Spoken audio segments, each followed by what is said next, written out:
So I grew up on a farm just 10 miles north of town, and what led me to NDSU is it was our family connections.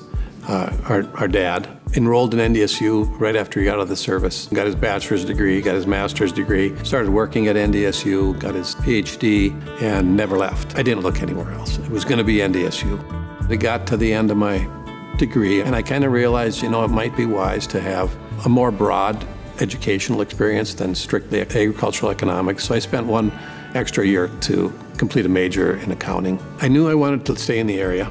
So when I was looking for jobs, Otter Tail was a good-sized company with some opportunities. It really was very easy for me to determine that I wanted to nominate John Erickson for this award. He is an outstanding individual. A humble, unassuming, thoughtful person. That comes across in terms of how he engages in a boardroom, how he engages with other alums. John brought his personal experiences from being at Otter Tail and applied those to NDSU, such as governance.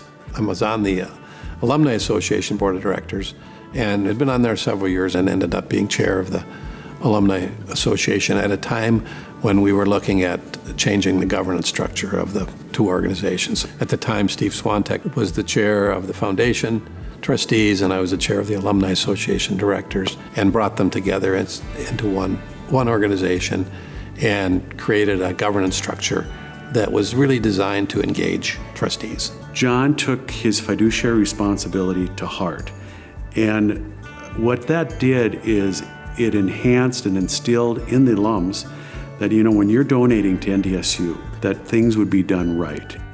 It all comes down to strategy, and I think that's the hallmark of who he was as a professional leader and as a person. What he's brought to NDSU is humility, servant leadership. He's not there to be complimented and rewarded for a job well done. He's there because he wants to make a difference. Things don't happen by accident here. It's part of a plan, and the success that the foundation has been able to achieve ties into that.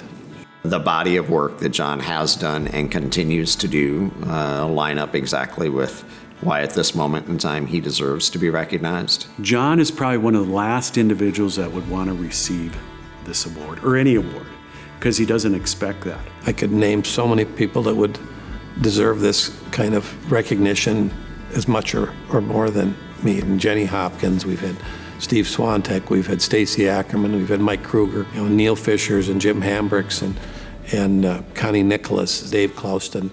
So there's just, the list could go on and on. I really appreciate the honor. What I appreciate much more is the opportunity to be involved. John and Kim are really the ultimate institutional benefactor. They support Bison athletics, they support students in agriculture.